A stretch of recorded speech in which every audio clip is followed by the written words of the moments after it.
you can see my screen. I'm at Google. So we're going to kind of go with Classroom. First thing you're going to make sure you're going to that you're logged into your Google account. That's that JCBOE. So I have my personal one up here, but it's that ADIX it's at jcboe.k12.al.us. You won't be able to use Google Classroom unless you are in that unless you're in that domain. It's set up just for schools. If you try to go in, if I try to go in with my personal one right here, it's going to tell me that I could have paid like $35 a month or something ridiculous. So make sure that you go in and log in with your Jefferson County, that jcboe.k12.al.us account. If you don't know how to log in, if you just go to google.com, there's a blue box right here and you click sign in and you put that in there. Your password is going to be your same password that you use for everything else. We kind of have it all synced together. Hopefully, if there's a problem, you can always email me. All right, so I'm going to go ahead and start and show you. Can I make this thing go away? Kind of got like a little box right there, and it's really, it looks like it pins it. Okay, I don't want to give control. I just want to do what I'm doing. Okay, so I'm going to go ahead. I don't want this to like mess up, or I can't see the top though, because I've got a bunch of windows open here. All right, so I'm going to put in classroom.google.com. Here's the problem is that why won't this little thing roll up? It usually, there we go. Okay, so here's the thing. In Classroom, once you've logged in the first time, you always are in. So here, I'm going to kind of show you what it looks like when you go in for the first time. So the first time you go to Google Classroom, it's going to look like this. So if you go to classroom.google.com, it's going to look like this. And you tell it that you're a teacher. It's very important that the first time you go in, you tell it you're a teacher. I know, like with Edmodo, when we were learning Edmodo and things like that, people would go in as students and they would practice as a student, and then they would come back and do a teacher later. The problem is with Google Classroom, when you tell it you're a teacher, it automatically puts you in a teacher group, and you can't get back out until I go and manually move you, and you don't want to do that. So be sure to click your teacher. Once you click your teacher, it's going to give you a screen like this. So luckily people put screenshots all over the internet, so I can go find this, because once I'm in, I'm in.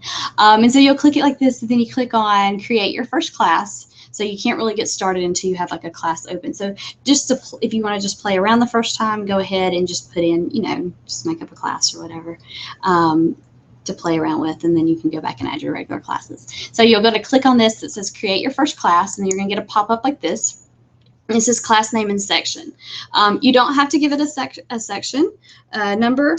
That's, especially for middle school and high school, that's a big help if you or science all day and you have first period, second period, third period. That's where you would put those in there.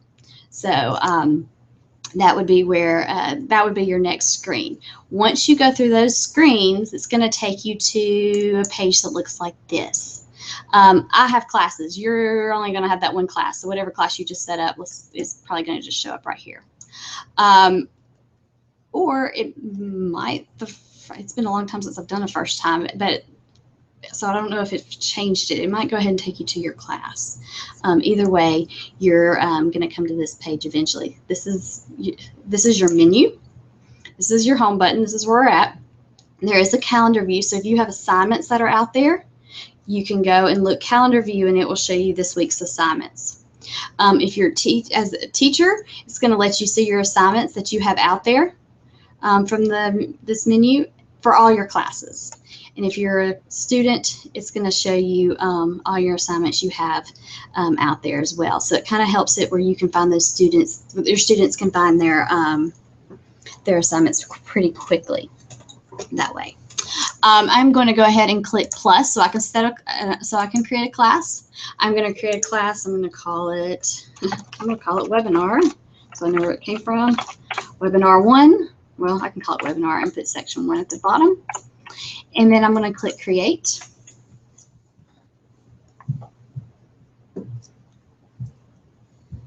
Just thinking about it.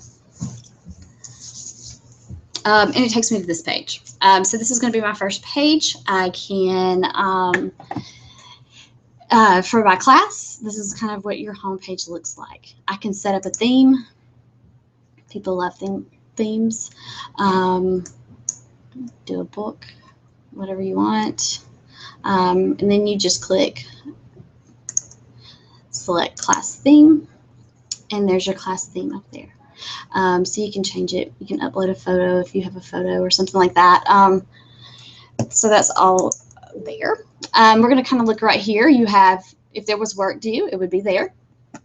This is your stream. So you want stream to, if I click that, it would show deleted items. Like if I messed up and deleted something, it would show it there. If not, there's your stream right here, your choices, which would be what stays up here. And then you have a class code. Okay, if you notice here, I have a class code.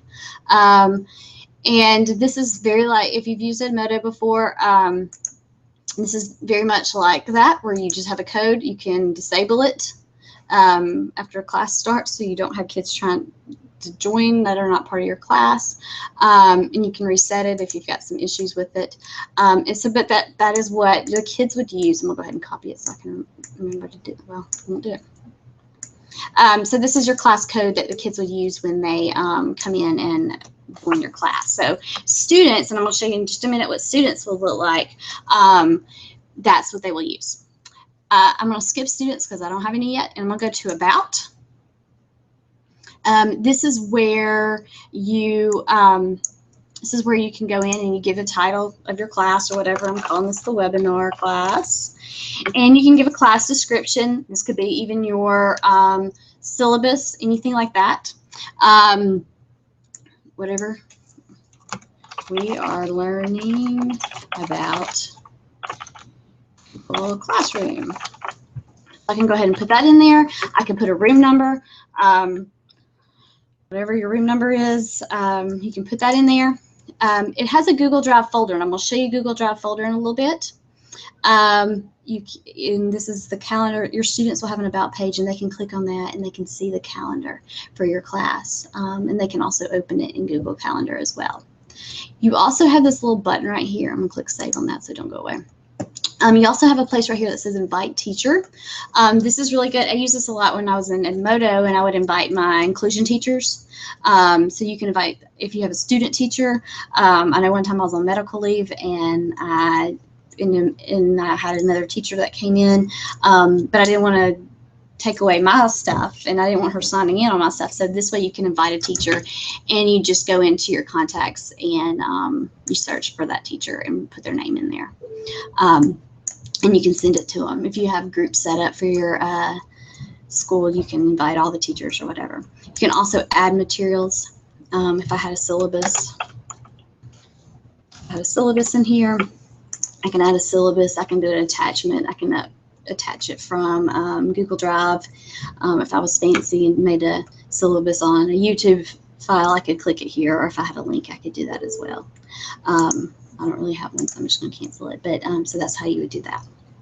So that's kind of your teacher area before you have students. That's kind of your setup that you're going to do before you get your students involved. I'm going to click students. I don't have any right now, but I have my code. I'm going to go ahead and copy it. I have 2 students that I made. I have one over here, Dykes Student 1. I have one over here, Dykes Student 2. I had to put them in a different browser because Google has me signed in. And if I log out to log a student in, I lose the broadcast in Google Classroom. I mean, in Google Hangouts. So I can't do that. So I had a student. I went and logged in through his account. And so he's going to do the same thing I did. He's going to go to classroom.google.com. And we'll get this one too. I guess it could be a she.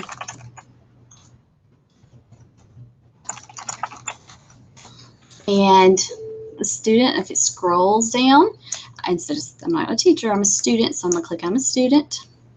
Same with this kid. I'm a student. And it has join your first class. Yours, remember the teacher said create your first class. The students will say join your first class. And so I'm going to click this, and I'm going to paste my code in. And I'm going to do this the same for student number 2 down here. Okay, and so while he's joining, I'm going to go ahead and make student number 1 a large screen. Welcome to Classroom. I'm going to click next. Okay, got it. Whatever. If this student had multiple classes, all of his classes would line up right here. I could click this button and it takes me back to that little box. That's annoying. I could click assignments and see all of my assignments right now. I could click calendar view and see all my calendar assignments right there as well. I'm going to click back to my classes. I don't have anything. I don't have any. I only have one classmate. That's my classmate and that's my student. Right now it's where they can email back and forth. So if I was, so student 2, his name is Student Practice, I could actually send an email to that student. If we were working on a project together. And then of course there's the about, and this kind of tells us about the classroom. So that's what this student has. Also, students can only post one post as of right now. So he can post, hey everybody, something like that. Hey, I need help on my homework. That can be posted. So now that we have kids, I'm going to go back to my students, to my account. See, there's me. And we are going to look at, so now I have students in here. There are different actions I can take with my students. I can highlight all of them or just highlight one. Let's say that student, let's say that he transferred schools. I can remove him. Let's say I need to talk to student. I can click here and email. Let's say that student is that one student who has abused his privileges. I used to have rules when we did online stuff that if you posted anything inappropriate or said anything too appropriate to somebody, you went to mute. And so you can mute that student so they can still submit work. Other students won't see their work. Other students, they can't reply to other students' classwork, and they can't comment or post. I'm going to cancel it because I don't really want to mute. Yeah, but so what you can do is you pretty much turn off everything but turning in work. More than like, so if you have that student that abuses privileges, we used to always go over those rules beforehand and they would know the consequences. But so definitely know that that's available. Right now I have it open where students can post and comment. I used to teach middle school and that drove me absolutely crazy because they will sit there and post, hey, what's up? Hey, I'm bored. Who's here? That kind of stuff. That would drive me crazy. So I used to have it where students could only comment. I don't like only a teacher can post or comment because if you do that, I mean, you're taking away all that collaboration skill. I would rather my kids make inappropriate comments in a closed place where I could delete it immediately and it's not public on the web for everybody to see. Instead of, to me, I just think that's a safer place to learn how to do that than do it on Facebook that's public or Instagram that everybody that, that's going to be with them forever. But I do want them to be able to comment. Right now, I'm just going to open it back up with this. So I have students now. I don't have anything in the stream. So I can now start assigning things. Okay. I have a plus here at the bottom. Google's kind of moving to this little plus thing. And if I click that plus, here are my options. One is to reuse a post. So if I had a post that was like Test Friday and that's all it said, I could reuse that over and over and over. And then I don't have to retype it every time. If, I kept putting out assignments and I had students that, and students that needed those reminders, something like that, I can do that as well. If I did every Friday, I did a certain type of activity that they did, I could repost it. So that's there. This is a new one, create a question. It's only been out like a month or so. So if you've watched the webinars before, it wasn't there. And if I click that and create a question, I can give a title of a question. What is your favorite color? Yes, that's not really deep. But this way I can get feedback. This would be a really great exit ticket for the day. I could put in a math problem. I could put in a reflective question. I want it to just go to webinar 1. I could actually put it to go to all my other classes, but I'm not going to do that. I can make a due date. It's due tomorrow, by tomorrow. I can make it due today if I wanted to. And I can even put a time. So let's say that this class is over at 12 o'clock. I can put it on here or they have to turn it in by the end of class. If I wanted an attachment, say I wanted to watch a video with it, I wanted them to read a paper with it before answering this, I can put that in there. And then I can post it now. I can save it as a draft and post later, but I'm going to go ahead and post. Now, right now, I have a question. Do you want to see and reply to each other's answers? If it was something that was a quiz that could embarrass them, no, you don't want to do that. Or you could say, yeah, if it was something where they could all give each other feedback. If you notice, those new Common Core standards have a lot of things about collaboration and working together, and this is a good way to teach them to collaborate. You know your students, you know if they can handle this. I think older students and younger students would be good. I think sometimes in the middle they start forgetting to be kind to each other. So that's up to you. You're the teacher, you know what's best for your kids. And so then I can click Ask. It's asking, and so I have it over here. I have nobody's answered, and I'm gonna go back over here to my old student 1 to student 2. I'm gonna have to reload the page. What is your favorite color? I'm gonna type my answer. I'm gonna say red, and I'm gonna submit and see classmates' answers. I can see what other people have written, but nobody else has, but old Stu here. So I'm gonna go to this student. Go ahead, I want to tour. I'm going to reload his page.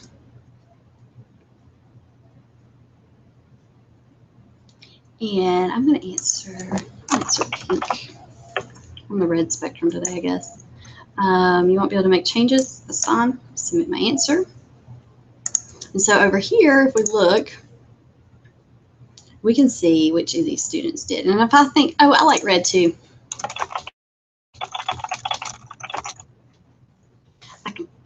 No, this is me. Wrong kid. Okay, I like pink too. And then I can post it. And we now have replies, and the students are talking. They can go back and see their answer. This is what they did. And they know that they're done. They can add a comment, add a private comment. Misty, I didn't like this question. It was confusing. I can post that, and only the teacher can see it. And then once I've done all this, I can go back here, and it says that it's done. Okay, if she goes over here and looks at her assignments, she has no assignments. Wait, there's the calendar, favorite color, it's already done. So it does show up on the calendar. Go back to me. Here we are, we're here. And if I reload the page, as you can see, both of my students are done. I can click on here, and I can see what their answers are. I can see what people answered. If I needed to mute the student, if they did something appropriate, if I want to add a grade, this is worth 100 points, and I want to say, oh, that's 100, way to go. And I put 100 here. I can see, oh wait, this student had a comment about it. I'm gonna click on there, and I can see this, and it's, you know, I can put another private comment. See me after class, and student practice over here.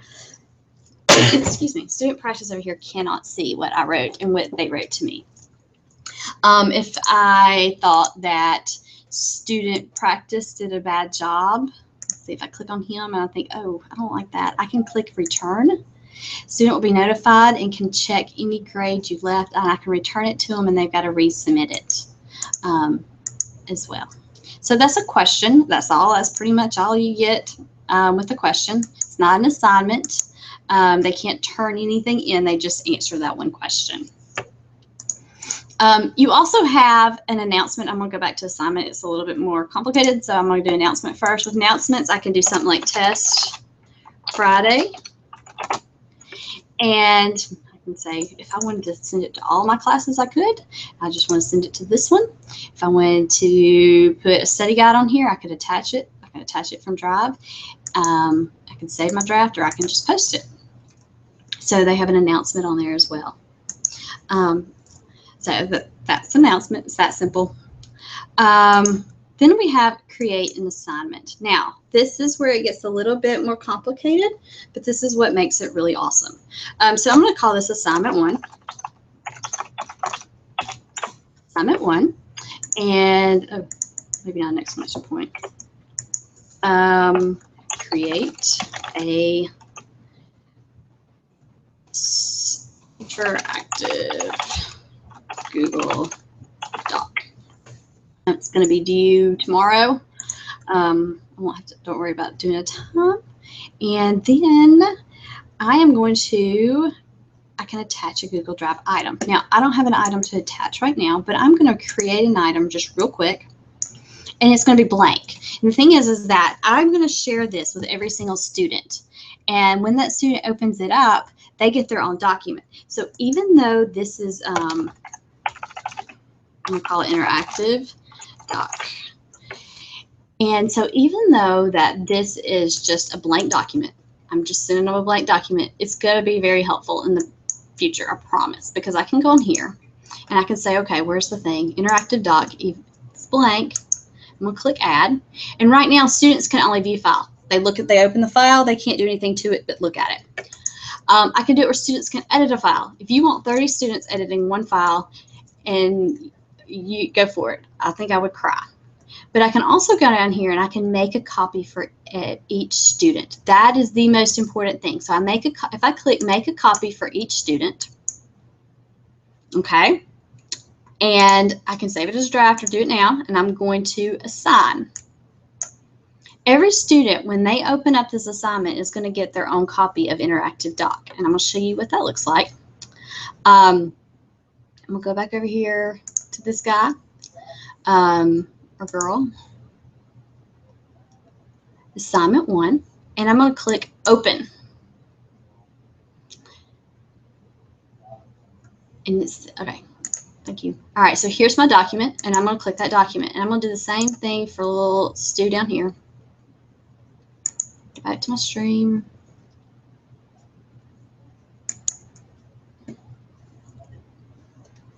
That's not, I thought it would load it, but apparently it didn't.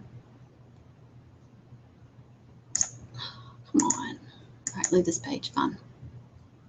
That's why I don't use Internet Explorer. Things like this. Okay, assignment 1, and we're going to click open. Go away. Okay, I'm going to click open. And as you see that these students both got a document, and they both say interactive doc, but then they say dash their student's name, and student practice was my other kid's name. So they actually have their name beside that interactive doc. Now, here's where it gets all complicated a little bit, but it's actually a good thing. When you sign up for Google Classroom, Google automatically gives you a folder. This is in my Drive. So if I go back to Drive, my Google Drive, I automatically get this classroom folder. Do you see this? And if I click that classroom folder, inside of it is a folder for all of my classes. The students get a folder too, okay? And inside, here's my class webinar. Inside of that, I have a folder with all my assignments. And inside of that, assignment 1, I now have everybody's document. And let me kind of show you what I mean by this. So like if I made a little diagram. So we have a classroom folder inside of Drive. And inside of that folder, you have every one of your classes. And inside of every one of your so let's say we'll go with class 1. And inside that, there's always a template. So whatever it was, that blank document that I sent out to the kids, or if you had a worksheet or you had something like that, it'll automatically make a template. Then it's going to make a folder for every assignment. Assignment 1, assignment 2, if I had an assignment 3, whatever you name them. It's right now it's named assignment 1, but if this was named interactive doc, this would say interactive doc. Then inside of that folder, okay, my mouse just went crazy. Inside of that folder, I have every one of the lessons. And so let's say I named it lesson 1. It's going to say lesson 1 dash, and I have those kids' names. And yeah, I have a say by, I always use say by the bail names. But so like if this was my class, every one of my students would have their own document. It's not a document that they have to share back with me or anything like that, because that gets to be a pain when they're having to share them back and forth. And so this actually gives them all their own document. As you see here, interactive doc, because that was the name of it, and there's both of my students. Now, right now, they're the owner. They own this document. It's theirs. They can share it with other people, anything like that. Now, if they share it with other people, you will know because you are shared in this document. You can look and see that. If you go through, you can go through. I'll show you something that's called right here. See revision history, and you'll know if they shared it with other people. So if you're worried about cheating or anything like that, you can still check that out. But I'm gonna go back over here to this kid, and it looks like a regular document, but look right here. It has a button that says turn it in. So he has two ways he can turn it in. He can come right here and he can say, okay, I'm going to add from my Google Drive, or he can just click turn it in. It says one attachment will be submitted. It automatically knew that that was his attachment for this document. And he can actually click turn it in, and it has submitted it. Or we could look at this kid over here, and he can click it from here. So if he had this and he typed, whatever, and he clicked turn in,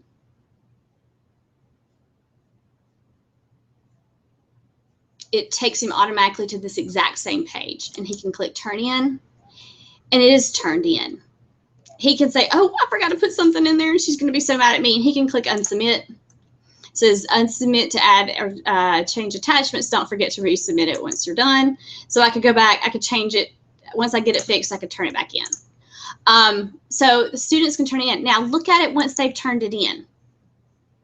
Once they have turned in the report, it is now view only. So if a kid does this document, let's say that you gave out like a worksheet, they had to fill in the blanks.